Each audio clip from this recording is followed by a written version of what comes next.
নমস্কাৰ টাইমেটলৈ মই অংকিতাই আপোনালোক সকলোকে এই মুহূৰ্তত স্বাগতম জনাইছো। আজিৰ দিনটোৰ প্ৰথমটো খবৰ আৰু আটাইতকৈ গুৰুত্বপূৰ্ণ খবৰ হৈছে এইটোৱে, কাৰণ ভাৰতৰ বিভিন্ন প্ৰান্তত ঘূৰ্ণীবতাহ আমফানে ভয়ংকৰ ৰূপ ধাৰণ কৰা পৰিলক্ষিত হৈছে।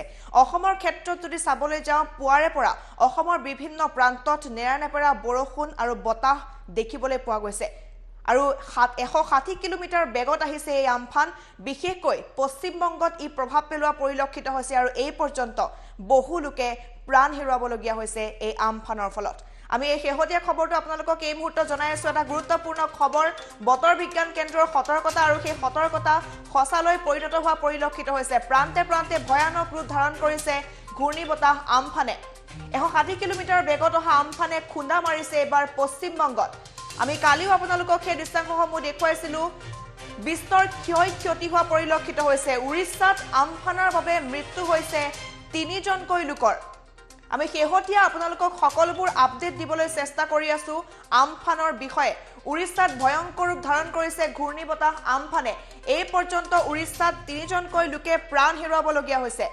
পশ্চিমবংগৰ উপকূলীয় অঞ্চলত ধ্বংসলীলা চলাইছে ঘূৰ্ণীবতাহ আমফানে। কেৱল এয়াই নহয়, পশ্চিমবংগৰ আমফানৰ বাবে এই পৰ্যন্ত 10ৰ পৰা 12জন লোকৰ মৃত্যু হোৱাৰ খবৰ আহিছে। কাৰণ বিস্তৰ ক্ষতি সাধন হৈছে। কাৰোবাৰ ঘৰ দুৱাৰ ভাঙি গৈছে, আন ক'ৰবাত ডাঙৰ ডাঙৰ গছসমূহ উভালি পৰা পৰিলক্ষিত হৈছে। বতৰ বিজ্ঞান বিভাগে ইয়াক অত্যন্ত গম্ভীৰ ঘূৰ্ণীবতাহ বুলি ইতিমধ্যেই চিহ্নিত কৰিছে। নিশা পৰ্যন্ত পশ্চিমবংগৰ বিভিন্ন প্ৰান্তত আমফানে সংহাৰ চলোৱা পৰিলক্ষিত হৈছে। এয়া শেহতীয়া ছবি আহি পৰিছে। অনুমান কৰক কিমান ভয়ংকৰ ৰূপত এই আমফান অহা পৰিলক্ষিত হৈছে। বিভিন্ন প্ৰান্তত এইদৰেই বিভীষিকাময় পৰিৱেশৰ সৃষ্টি কৰিছে আমফানে।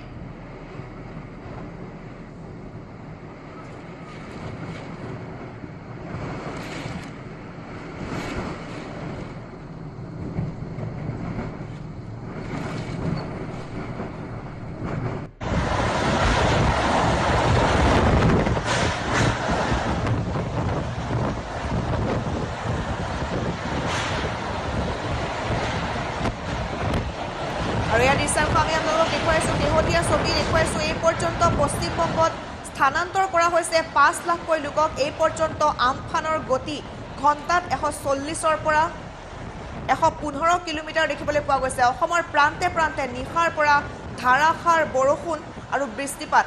অসমত প্ৰভাৱ পৰিব বুলি কালিও সতৰ্কতা জাৰি কৰা হৈছিল বতৰ বিজ্ঞান কেন্দ্ৰৰ তৰফৰ পৰা। অসম তথা উত্তৰ পূৰ্বাঞ্চলত ইয়াৰ প্ৰভাৱ পৰিব বুলি উল্লেখ কৰা হৈছিল আৰু তাৰে ছবি দেখিবলৈ পোৱা গৈছে। তাৰে সঁচা প্ৰমাণিত হোৱা পৰিলক্ষিত হৈছে। অসমৰ বিভিন্ন প্ৰান্তত বতাহ, ধুমুহা আৰু বৰষুণ হোৱা দেখিবলৈ পোৱা গৈছে। তীব্ৰ বৃষ্টিপাত হৈছে অসমৰ প্ৰান্তে প্ৰান্তে। আৰু বিভিন্ন প্ৰান্তত এনেধৰণৰ দৃশ্যও সুলভ হৈ পৰিছে।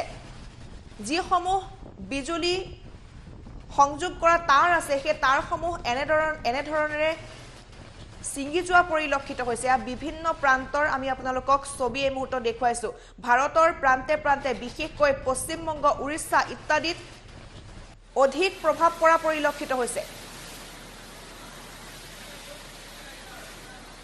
আৰু সাগৰীয় যিসমূহ উপকূল আছে, সেই উপকূলীয় অঞ্চলসমূহত যিসকল নাবিক আছে, নাৱৰীয়া আছে বা মাছমৰীয়া আছে, তেওঁলোককো ঘৰলৈ যাবলৈ ইতিমধ্যে নিৰ্দেশনা জাৰি কৰা হৈছিল।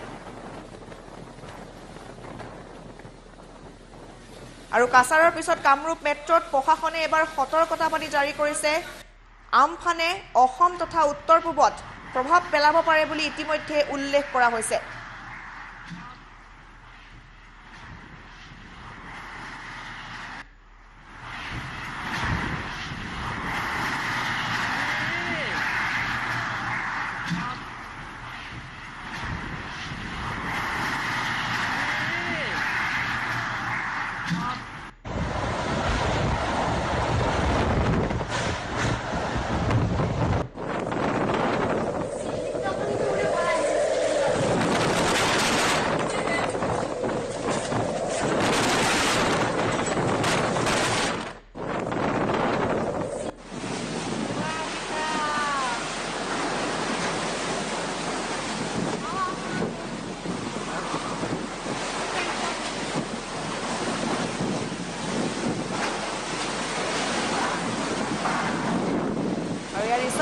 আপোনালোকক দেখুৱাইছোঁ শেহতীয়া দৃশ্য বিভিন্ন প্ৰান্তত বিস্তৰ ক্ষতি হোৱা পৰিলক্ষিত হৈছে এই পৰ্যন্ত 10ৰ পৰা 12জনকৈ লোকৰ মৃত্যু হোৱাৰো খবৰ অহা পৰিলক্ষিত হৈছে আৰু গুৱাহাটী মহানগৰীতো প্ৰশাসনে জাৰি কৰিছে হাই এলাৰ্ট সাজু হৈ থাকিবলৈ দিয়া হৈছে অগ্নি নিৰ্বাপক বাহিনীৰ লগতে শক্তি বিভাগক সাজু হৈ থাকিবলৈ নিৰ্দেশ দিয়া হৈছে জৰুৰীকালীন সেৱাক টেলিকম সেৱা বন বিভাগক সষ্টম হৈ থাকিবলৈ গুৱাহাটী মহানগৰীতো প্ৰশাসনে হাই এলাৰ্ট জাৰি কৰিছে যিকোনো মুহূৰ্তত অসমতো এনেধৰণৰ ধুমুহাৰ প্ৰভাৱ পৰিব পাৰে কাৰণ পুৱাৰে পৰা অসমত বিস্তৰ ধুমুহা অহা পৰিলক্ষিত হৈছে অসমত বৰষুণ হৈ আছে নেৰানেপেৰা বৰষুণ হৈ থকা পৰিলক্ষিত হৈছে আৰু ইতিমধ্যে গুৱাহাটী মহানগৰীতো সকলোকে সাজু হৈ থাকিবলৈ প্ৰশাসনৰ তৰফৰ পৰা নিৰ্দেশনা জাৰি কৰা হৈছে ডাঙৰ ডাঙৰ অট্টালিকাসমূহত যিসকল লোক আছে তেওঁলোকক সাৱধান হৈ থাকিবলৈ নিৰ্দেশ দিয়া হৈছে লগতে বিভিন্ন প্ৰান্তত সাজু হৈ আছে জৰুৰীকালীন সেৱাত জড়িত হৈ থকা লোকসকল আৰু অসমৰ বিভিন্ন প্ৰান্তত ইয়াৰ প্ৰভাৱ পৰিব বুলি ইতিপূৰ্বে উল্লেখ কৰা হৈছিল কালিও পুনৰবাৰ সেই সতৰ্কতা জাৰি কৰা হৈছে বিভিন্ন প্ৰান্তৰ পৰা আমি আপোনালোকক এই মুহূৰ্তত এই দৃশ্যাংশসমূহ দেখুৱাই আছো য'ত আমফানে প্ৰভাৱ পেলাইছে বিশেষকৈ পশ্চিমবংগ উৰিষ্যা যিসমূহ উপকূলীয় অঞ্চল আছে সেই উপকূলীয় অঞ্চলসমূহত সকলোকে সতৰ্ক হৈ থাকিবলৈ নিৰ্দেশ দিয়া হৈছে বহু লোকক ইতিমধ্যে নিজৰ ঘৰৰ পৰা তেওঁলোকক সুৰক্ষিত স্থানলৈ তেওঁলোকক লৈ যোৱা হৈছে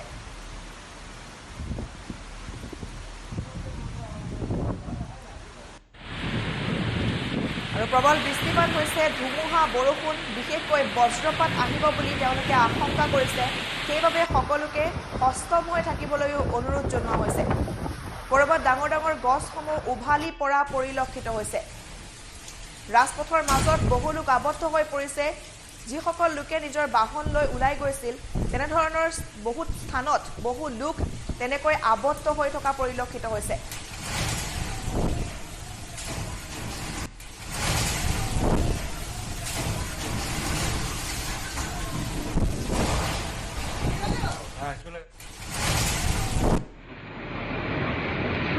উপকূল সংলগ্ন এলাকায় আরম্ভ হয়ে গেছে আপনাদের কাছে আমাদের বিনীত অনুরোধ আপনারা অযথায় বাড়ি থেকে বেরোবেন না বাড়ির মধ্যে থাকবেন আর সুরক্ষিত থাকবেন এখনো যদি আপনারা মনে করেন যে আপনাদের বাড়ি আমফান তুফানের জন্য ছুটেবেন না তাহলে আপনারা প্রশাসনের দ্বারা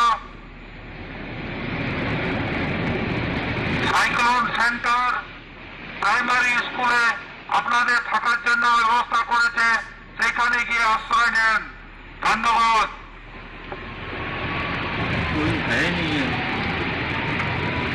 আৰু এইদৰে সতৰ্কতামূলক ব্যৱস্থা গ্ৰহণ কৰা হৈছে সকলোকে সজাগ হৈ থাকিবলৈ বাৰম্বাৰ আহ্বান জনোৱা হৈছে প্ৰশাসনৰ তৰফৰ পৰা জৰুৰীকালীন সেৱাত থকা যিসকল লোক তেওঁলোককো সষ্টম হৈ থাকিবলৈ জনোৱা হৈছে আৰু ইয়াৰ ৰাজপথৰ দৃশ্যাংশ দেখুৱাইছোঁ ডাঙৰ ডাঙৰ ট্ৰাকসমূহ বাগৰি পৰিছে এই প্ৰবল বৃষ্টিপাত ধুমুহা বৰষুণ আৰু তাৰ মাজতে বিভিন্ন প্ৰান্তত বহু লোকে প্ৰাণ হেৰুৱাবলগীয়া হৈছে ডাঙৰ ডাঙৰ যিসমূহ গাড়ী আছে যিসমূহ ট্ৰাক আছে মালবাহী যিসমূহ ট্ৰাক আছে সেই ট্ৰাকসমূহো বাগৰি পৰিছে ৰাজপথতে 160 কিলোমিটাৰ বেগত আহিছে এই ঘূৰ্ণীবতাহ উৰিষ্যাত ইতিমধ্যে আমফানৰ বাবে 3জনকৈ লোকে প্ৰাণ হেৰুৱাবলগীয়া হৈছে এই পৰ্যন্ত 10ৰ পৰা 12জন লোকৰ মৃত্যু হোৱাৰ খবৰো আহি পৰিছে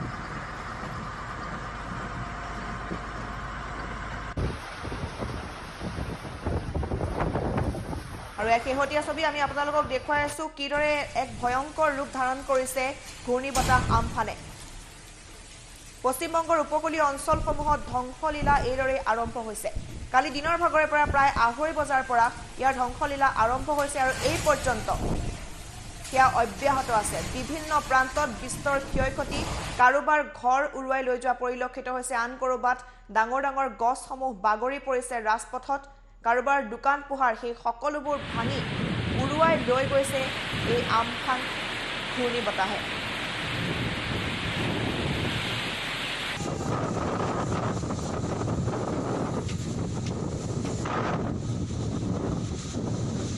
আৰু বহু লোকৰ ইতিমধ্যে সুৰক্ষিত স্থানলৈ স্থানান্তৰ কৰা হৈছে।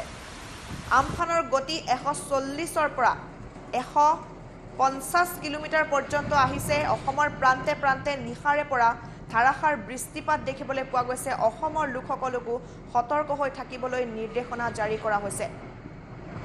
অসম তথা উত্তৰ পূবত ই প্ৰভাৱ পেলাব বুলি ইয়াৰ পূৰ্বে উল্লেখ কৰা হৈছে। কাছাৰৰ পিছত কামৰূপ মেট্ৰত প্ৰশাসনৰ তৰফৰ পৰা সতৰ্কতাবাণী জাৰি কৰা হৈছে। সকলোকে সাজু হৈ থাকিবলৈ কোৱা হৈছে। জৰুৰীকালীন সেৱাত থকা যিসকল লোক আছে, অগ্নিনিৰ্বাপক বাহিনীৰ যিসকল লোক আছে, তেওঁলোককো সাজু হৈ থাকিবলৈ নিৰ্দেশ প্ৰদান কৰা হৈছে। গুৱাহাটী প্ৰশাসনেও হাই এলাৰ্ট জাৰি কৰিছে, কাৰণ পুৱাৰে পৰা অসমৰ বিভিন্ন প্ৰান্তত বৰষুণ আৰু বতাহ দেখিবলৈ পোৱা গৈছে। সেইবাবে সকলোকে সতৰ্ক হৈ সজাগ হৈ থাকিবলৈ আহ্বান জনাইছে প্ৰশাসনে।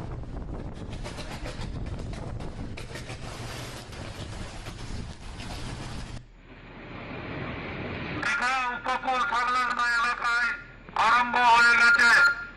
আপনাদের কাছে আমাদের বিনীত অনুরোধ, আপনারা অযথায় বাড়ি থেকে বেরোবেন না, বাড়ির মধ্যে থাকবেন আর সুরক্ষিত থাকবেন।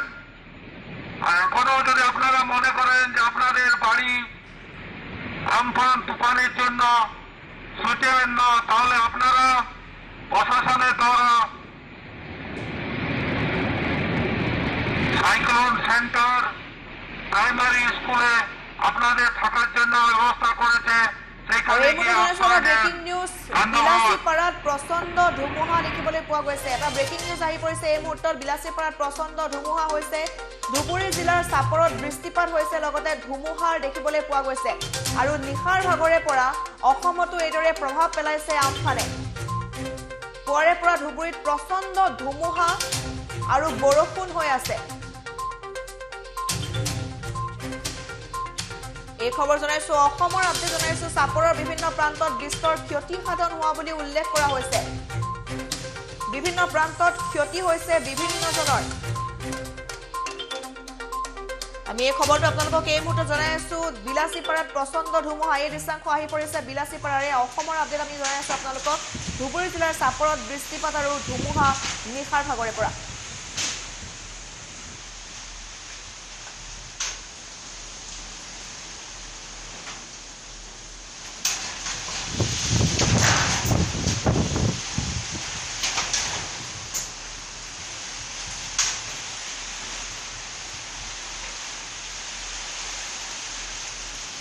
আৰু ইতিমধ্যে বতৰ বিজ্ঞান কেন্দ্ৰৰ তৰফৰ পৰা সকলোকে সতৰ্ক হৈ থাকিবলৈ কোৱা হৈছে। অসমৰ ভিন্ন প্ৰান্তত ই প্ৰভাৱ পেলাব বুলি সতৰ্কতাবাণী জাৰি কৰা হৈছে। সকলোকে সজাগ হৈ থাকিবলৈ, ঘৰত সুৰক্ষিত হৈ থাকিবলৈ তেওঁলোকক উল্লেখ কৰা হৈছে। এয়া আমি বিলাসীপাৰাৰ দৃশ্যাংশ দেখুৱাইছো। প্ৰচণ্ড ধুমুহা দেখিবলৈ পোৱা গৈছে। পুৱাৰ ভাগৰে পৰা ধুবুৰী জিলাৰ চাপৰত বৃষ্টিপাত হৈছে, ধুমুহা হৈছে। বিশেষকৈ বজ্ৰপাত আহিব বুলি আশংকা কৰা হৈছে। বজ্ৰপাত পৰিব পাৰে, সেইবাবে সকলোকে ঘৰত থাকিবলৈও অনুৰোধ জনোৱা হৈছে। চাপৰৰ ভিন্ন প্ৰান্তত বিস্তৰ ক্ষতি সাধন হৈছে। বিভিন্ন প্ৰান্তত এয়া অসমৰ দৃশ্যাংশ আমি দেখুৱাইছো। ভাৰতবৰ্ষৰ লগতে অসম তথা উত্তৰ পূৰ্বাঞ্চলত ই প্ৰভাৱ পেলাব বুলি ইতিপূৰ্বে সতৰ্কতা জাৰি কৰা হৈছিল। ইতিমধ্যে মহানগৰীতো হাই এলাৰ্ট জাৰি কৰা হৈছে প্ৰশাসনৰ তৰফৰ পৰা।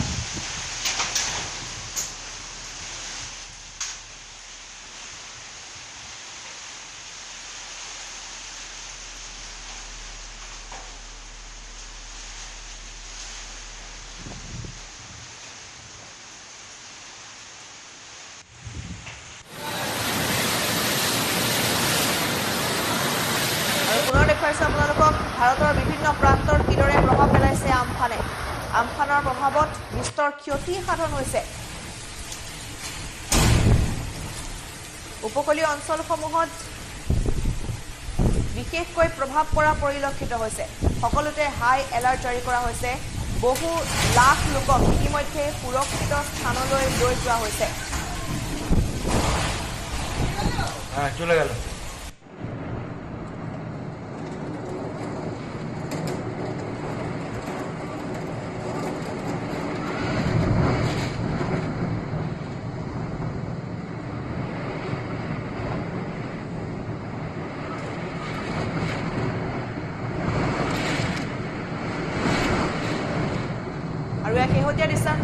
দেখুৱাইছো গুৱাহাটী মহানগৰীৰ অসমৰ বিভিন্ন প্ৰান্তৰ লগতে ভাৰতৰ ভিন্ন প্ৰান্তত এইদৰে প্ৰভাৱ পেলোৱা পৰিলক্ষিত হৈছে আমফানে এয়া গুৱাহাটী মহানগৰীৰ দৃশ্যাংশ দেখুৱাইছো পুৱাৰ ভাগৰে পৰা মহানগৰীত বৰষুণ দেখিবলৈ পোৱা গৈছে বতাহ বৰষুণ আৰু এই শেহতীয়া দৃশ্য আমি আপোনালোকক দেখুৱাইছো মহানগৰীৰ দৃশ্য এয়া আৰু বতৰ বিজ্ঞান কেন্দ্ৰই কালিও বহুকেইটা গুৰুত্বপূৰ্ণ কথা উল্লেখ কৰিছিল দীঘাৰ ওচৰৰ ভূমি স্পৰ্শ কৰি স্থলভাগলৈ আগুৱাই যাব বুলি কৈছে ছুপাৰ চাইক্লন ইতিমধ্যে দীঘা আৰু কলকাতাত প্ৰচণ্ড ধুমুহাও আৰম্ভ হৈছে কালিৰে পৰা উৰিষ্যাৰ উপকূলীয় অঞ্চলসমূহৰ পৰা বাংলাদেশৰ উপকূলীয় অঞ্চললৈ ইয়াৰ প্ৰভাৱ পৰিব বুলিও উল্লেখ কৰা হৈছে লগতে উত্তৰ পূৰ্বাঞ্চলত ই প্ৰভাৱ পেলাব বুলি বিস্তৰ ক্ষতিসাধন হ'ব পাৰে বুলিও আশংকা কৰা হৈছে এয়া শেহতীয়া দৃশ্যাংশ গুৱাহাটী মহানগৰীত নেৰানেপেৰা বৰষুণ নিশাৰ ভাগৰে পৰা নেৰানেপেৰা বৰষুণ দেখিবলৈ পোৱা গৈছে মহানগৰীত লগতে আছে প্ৰচণ্ড বতাহ আৰু বিভিন্ন প্ৰান্তত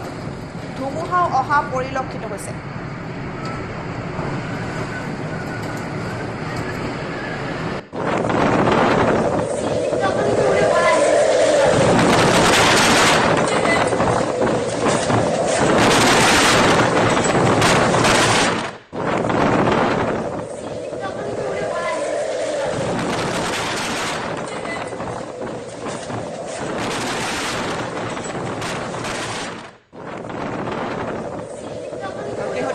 আমি দেখুৱাইছো আপোনালোকক বিভিন্ন প্ৰান্তৰ পৰা 1999 চনত ছুপাৰ চাইক্লনৰ পাছত এইটোৱে হৈছে আটাইতকৈ ডাঙৰ ছুপাৰ চাইক্লন এই কথাও বতৰ বিজ্ঞান কেন্দ্ৰৰ তৰফৰ পৰা কোৱা হৈছে ইতিমধ্যে বহু লাখ লোকক স্থানান্তৰ কৰা হৈছে বিভিন্ন প্ৰান্তলৈ বাংলাদেশত 24 লাখ লোকক নিৰাপদ স্থানলৈ প্ৰেৰণ কৰিছে প্ৰশাসনৰ লোকসকলে বিশেষকৈ